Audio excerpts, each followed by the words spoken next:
আমি উম্মে আজকে আমি এক্সপ্লেন করব ডান্স উইথ দ্য ডেভিলের এপিসোড 11। আমার এক অডিয়েন্স রিকোয়েস্ট করার কারণে আমি এটা এক্সপ্লেন করতেছি। এপিসোডের শুরুতে আমরা দেখি রিসুকা ভ্যাম্পায়ার দ্য লর্ডের কাছে চলে আসে। সেখানে গিয়ে রিসুকা দেখে লিন্ডার কথা সত্যি হয়, ভ্যাম্পায়ার দ্য আয়নার মধ্যে দেখা যায় না। রিসুকাকে দেখে লর্ড নেস্টা রিসুকাকে তার কাছে ডাকে।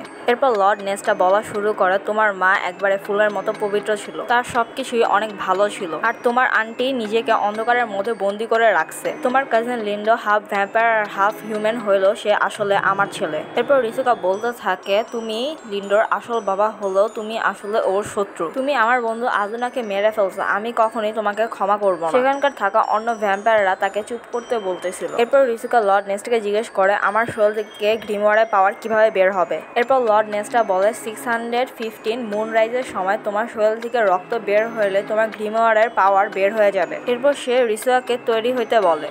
এরপর আমরা দেখি রিসুকা রেডি হয়ে গেছে। রিসুকা মনে মনে ভাবতে থাকে, যখন আমার এই বডি থেকে গ্রিমওয়ারের পাওয়ার বের হয়ে যাবে তখন আমি লিন্ডোর সাথে একসাথে ব্রেকফাস্ট করতে পারবো আর আজুনার সাথে স্কুলে যেতে পারবো। এরপর রিসুকার আজুনার কথা মনে পড়ে যায়। আজুনা বলছিল সবসময় নিজের উপর বিশ্বাস রাখবা আর সবসময় জীবনে খুশি থাকবা। রিসুকাকে ডাকা হয়। রিসুকা যাওয়ার আগে তার সাথে একটা কেচি নিয়ে যায়। এরপর সব ডেভিলসদের দেখানো হয়। সেখানে লিন্ডো যায় আর বলে রিসুকা কোথায়। সেখানে থাকা একটা ডেভিল লিওয়েন বলে দেয় রিসুকার লোকেশন। লিন্ডো তাড়াতাড়ি বের হয়ে যায় রিসুকাকে খোঁজার জন্য।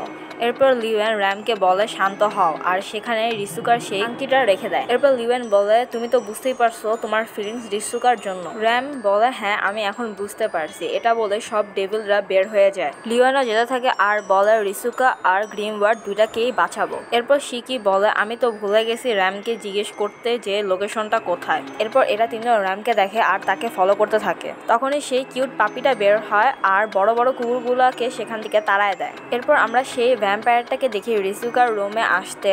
সে রিসুকাকে বলে, তুমি শুধু তোমার ব্লাড ডোনেট করবা আর তোমার কাজ শেষ হয়ে যাবে। তোমার পাওয়ার আমাদের দিয়ে দেওয়ার কারণে আমরা তোমাকে অনেক বেশি ধন্যবাদ জানাবো। এরপর রিসুকা ওই ভ্যাম্পায়ারটাকে বলে, পাওয়ার দিয়ে দেওয়ার পর কি আমি চলে যেতে পারবো? ভ্যাম্পায়ারটা কিছু বলে না। এটা শুনে রিসুকা বলে, তোমরাই তো বলছিলা ভ্যাম্পায়াররা মিথ্যা কথা বলে না, তোমরা বলছিলা গ্রিমওয়ারে পাওয়ার দিয়ে দেওয়ার পর আমি বাড়ি ফিরতে পারবো। এরপর সেই ভ্যাম্পায়ারটা রিসুকার মাথা ধরে বলে, বুঝতে হবে তুমি আসলে ডেভিলের মেয়ে, আর লর্ড নেস্টা তোমার শরীর থেকে প্রতিটা রক্ত চুষে চুষে খাবে আর তুমি মারা যাবা।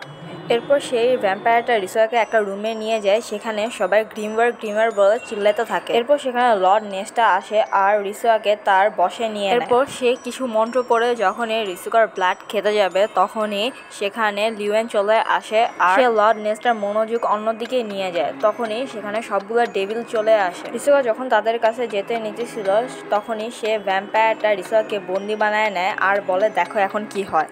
এরপরই ভ্যাম্পায়ার ভার্সেস ডেভিলদের একটা ফাইট শুরু হয়ে যায়। সেখানে ডেভিলগুলো ভ্যাম্পায়ারদের সবাইকে হারাই দিতেছিল। প্রতি এপিসোডের মতো এই এপিসোডে একটা গান শুরু হয়ে যায় আর এখানেই শেষ হয়ে যায় ডান্স উইথ দ্য ডেভিলের এপিসোড 11।